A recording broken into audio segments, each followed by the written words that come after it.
This is Books and Nachos, a podcast for those of us who find excitement in the pages of a good book. Fiction and nonfiction, graphic novels, and more. We're here to help you find something great to read.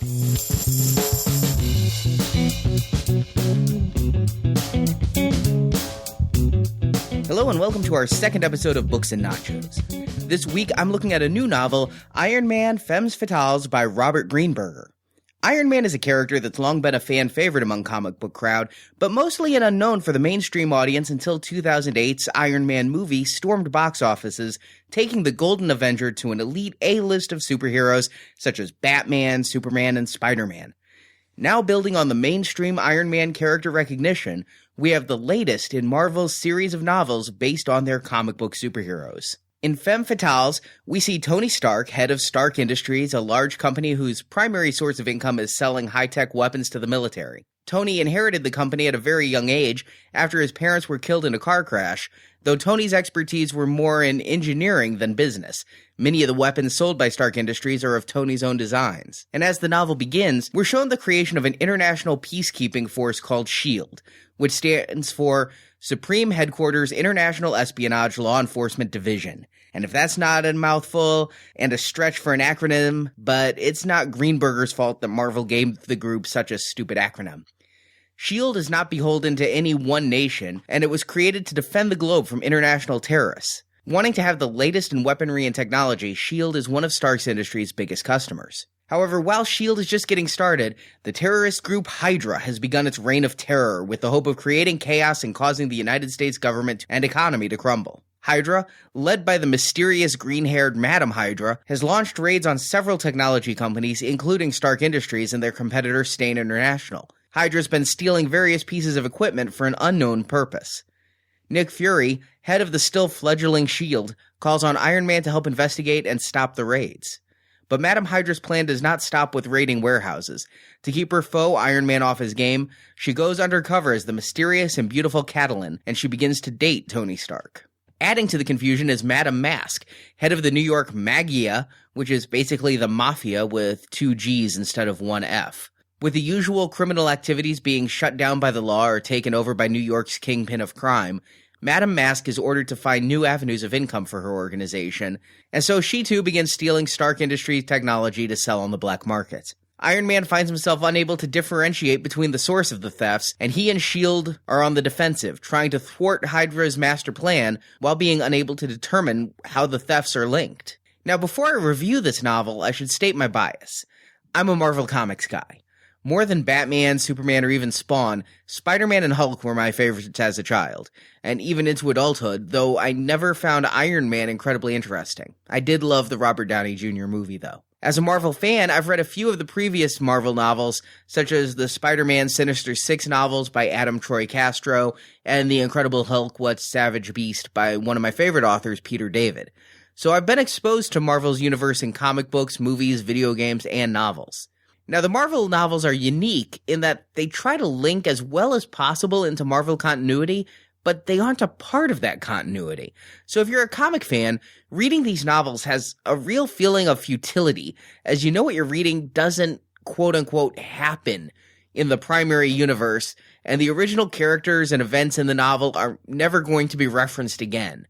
At best, the novel doesn't matter, and at worst, it can create continuity headaches. But for no one, comic book fan or movie fan, are the Marvel tie-in novels required reading. And with the continuity, Greenberger takes liberties.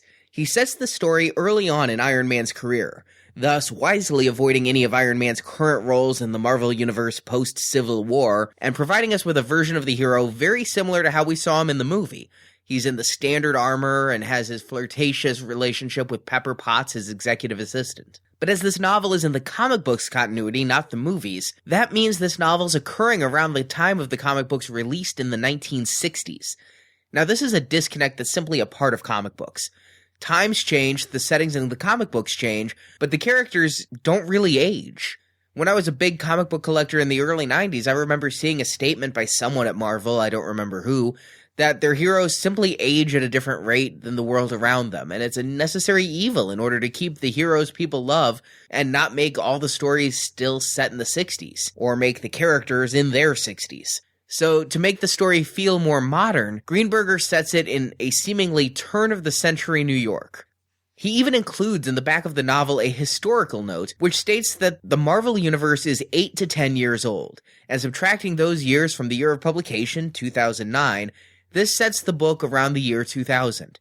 Now, I'm not sure if I agree with that reasoning, but there it is. Now, while I personally might enjoy seeing Tony Stark don his best crushed velvet suit to take his beehive hairdo and go-go boots wearing love interest out for a groovy night, I'm probably in the minority on that, especially since the large target market of teenage readers may not even know what groovy means.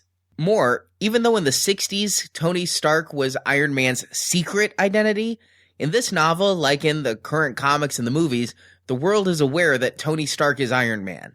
This is an inconsistency that may stick in the craw of the hardcore comic book fans, and most other people would never notice had Greenberger not called himself out on it in the historical notes section. But by setting the book in more modern times, veteran tie-in fiction author Robert Greenberger tries to make the book accessible for all fans of Iron Man. If you've only seen the Iron Man movie, you'll be able to jump right into this novel and not feel lost, and if you're a long-term fan of Shellhead, there are cameos and dropped references from throughout the Marvel Universe sure to delight. Additionally, and this is just my impression, but the Marvel Universe novels seem to take a slightly more realistic viewpoint of the Marvel Universe.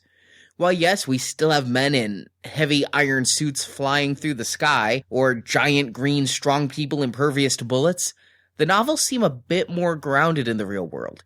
Perhaps this is intentional, trying to lure the audience who used to read comics but quit, or perhaps it's a side effect of the comic book art being replaced with prose.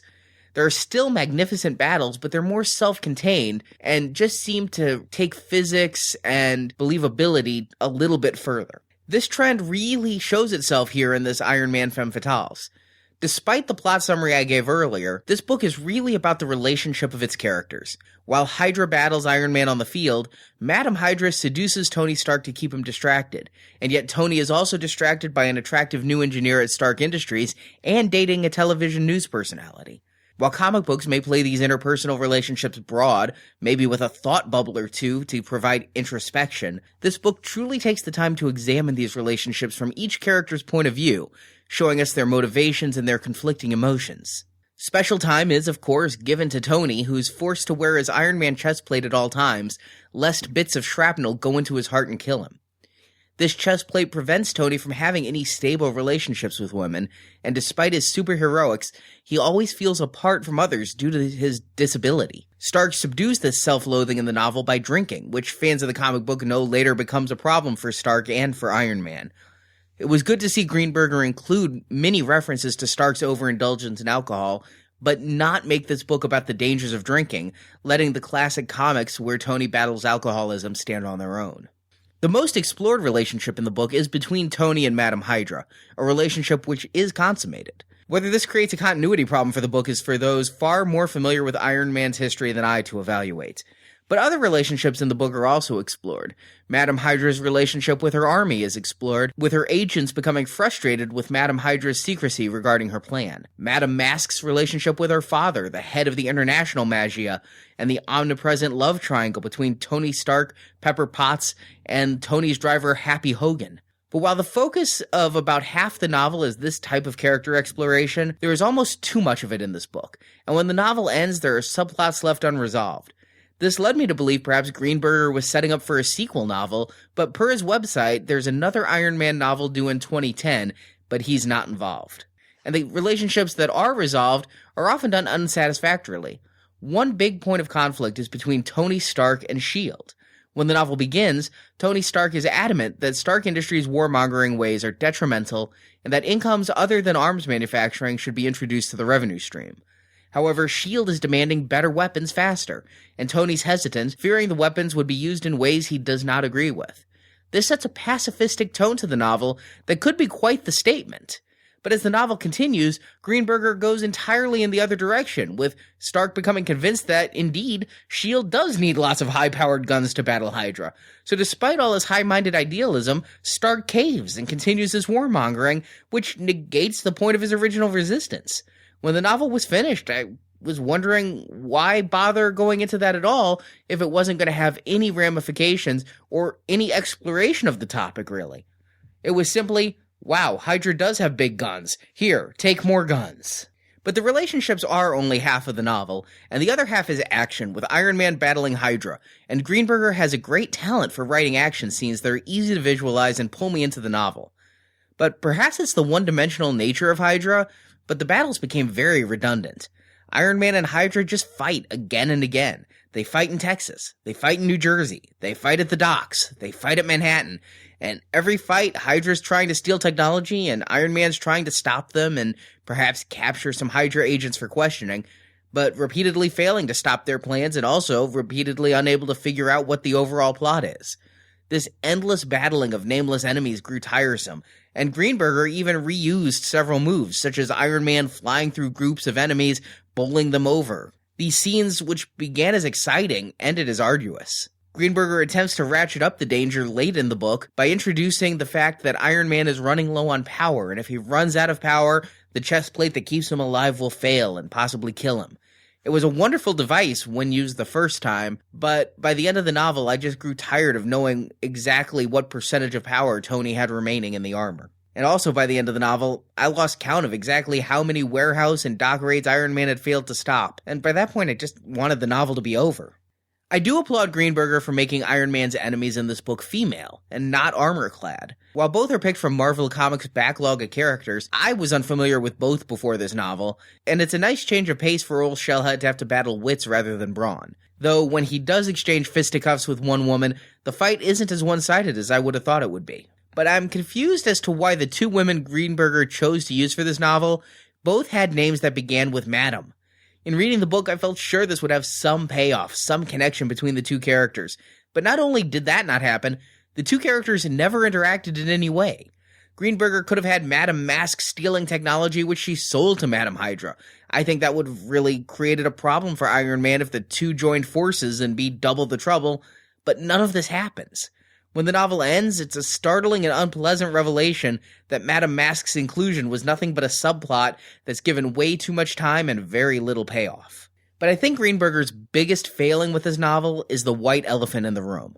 This book is set in the year 2000 and tells of international terrorists attacking New York City for the purpose of destabilizing our government and economy. This combination of time, place, and enemy is very combustible. While it's been 8 years since the terrorist attacks at the World Trade Center, this is still a very hot and raw topic for Americans, but Greenberger decides to still go there anyway. And the climax of the novel is Iron Man stopping a terrorist attack near the island of Manhattan. And this could truly have been a powerful statement set at an important time in America's history.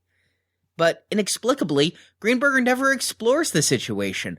I'm dumbfounded on how someone can write a book about terrorists attacking Manhattan at the turn of the century and completely fail to make the book about anything. It seems after taking the risk of setting the novels and themes, Greenberger chose to play it safe. Despite the novel setting being pre-9/11, there are references to dirty bombs and a viewpoint of terrorism that's clearly post-9/11. And yet there are no references at all to the World Trade Center, either standing or not. The terrorist attacks by Hydra all have casualties in the single digits, and the end result is that Hydra comes off more like G.I. Joe enemy Cobra than Al-Qaeda. It seems as if Greenberger couldn't decide between making an edgy statement about the effects of terrorism within our borders on American society and making a simple comic book romp, or perhaps the editorial staff of the novel had issue with it. But in the end, the promise, the wealth of storytelling opportunities this novel's settings provide is unexplored and totally unfulfilling.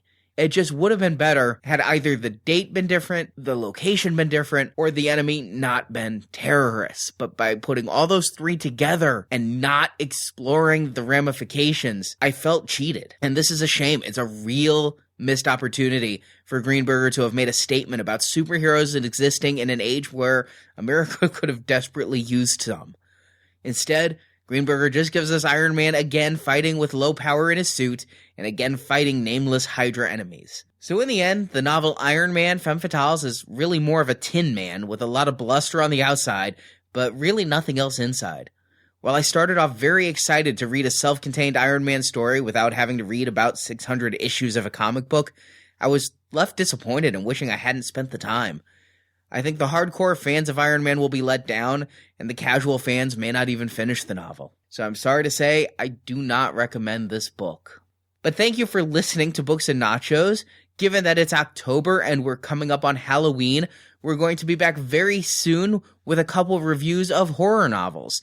First, Steve will be bringing us a review of Infected, a novel by Scott Siegler. And then I'll be back reviewing No Doors, No Windows, the new novel by horror author Joe Schreiber. So thank you for listening, and we'll be back soon.